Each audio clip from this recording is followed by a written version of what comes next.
I've been trying to answer one question, and it's this. Why are we so scared of failure?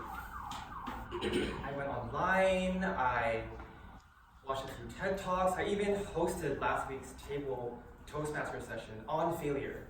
And yet, none of these experiences had the answer that I was looking for. Don't get me wrong, they were all very, very useful experiences, but they didn't really hit the mark. And that's when I realized something. It wasn't failure that I was concerned with as much as why we're scared to try in the first place. And that's what this speech is about. Not so much why we're scared to fall, but why we're scared to take that first step. I remember when Rohath last week asked us all a question, and it was this. Why is it that some of us participate in table topics while others of us don't? I thought a lot about this question because, to be honest with you guys, I was one of those people.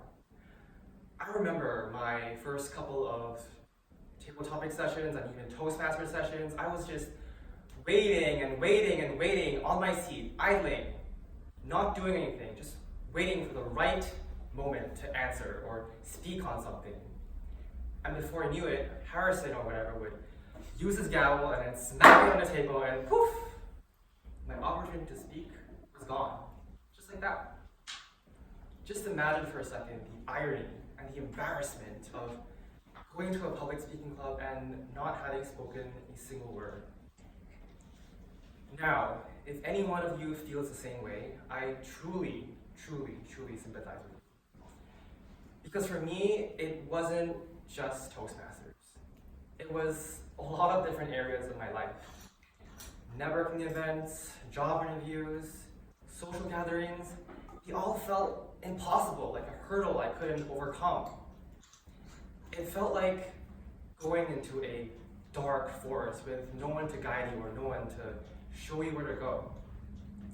And I say dark because all these situations, they involve a lot of uncertainty. And uncertainty sucks. I think that uncertainty is the reason why table topics and improv public speaking in general is so scary. Because you truly never know what's going to happen. I mean, I'm sure all of you guys are aware that even if you fail or mess up, it's rationally okay. And yet, there's this thing inside of us that can't seem to comprehend the largeness of not knowing what's going to happen and not knowing anything about the future outcome. This phenomenon has actually been demonstrated by psychological research, believe it or not. In fact, one study actually showed that we would much prefer a high intensity of pain than not knowing the intensity amount at all. Just let that sink in for a moment. We would prefer a high intensity of pain than a random amount. It could be a lot less. But it's not just uncertainty that we're afraid of. I mean, it's a really big issue why we're scared of trying, but I think there's something even worse that festers within all of us that's less obvious, but more pernicious. I remember when I got my first job interview offer for a research paid position, I felt scared, I felt terrified, I felt intimidated, and yet I got the job, so what was I scared of? I had the certainty of knowing that I got into something, and yet I was still seemingly into the brink of the unknown and something excruciatingly terrifying. And I think in hindsight, I know why. It's because it's not necessarily uncertainty that I'm afraid of. It's change. And change sucks because change means abandoning your old habits. And abandoning your old habits is uncomfortable. Change is like that warm and cozy blanket you kept as a child, but that now you have to throw away. And so before you go on to that next step in your life, ask yourself, is it uncertainty you're afraid of? Or are you scared to change? So now we have our two culprits, the fear of uncertainty and the fear of change. So what do we do about them?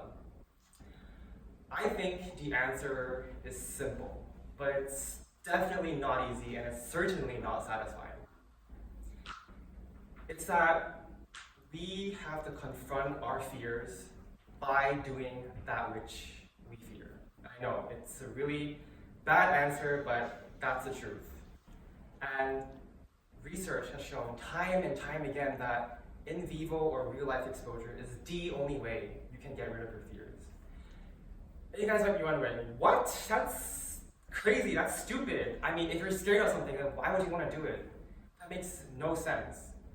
And the thing is, you have to be brave. Bravery, contrary to what people tell you, isn't necessarily the absence of fear. Bravery is going right into fear. It's swimming into fear, despite the fact that you know that the tides are going to push you back and make you resist. Mel Robbins, one of the most popular TED Talkers and one of the most influential speakers in the entire world, who's presented at least 100 different speeches, 100 different speeches, says that every single time she goes on stage, her heart goes berserk and her mind goes numb. And yet she still does it. Why?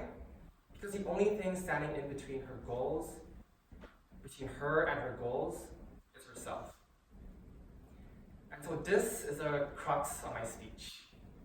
Fearlessness is impossible, while bravery is fundamental. Bravery is saying, you know what, this sucks, and I'm gonna get judged for this, but fork it, dude, I'm gonna do it anyways. Bravery is the openness to feel vulnerable. Bravery isn't necessarily the willingness to accept defeat, but it's a willingness to go out there in the arena, go out there in the battlefield, knowing that whoever comes out isn't going to be him anymore. He might be battered, he might be beaten, but he won't be the same. Thank you.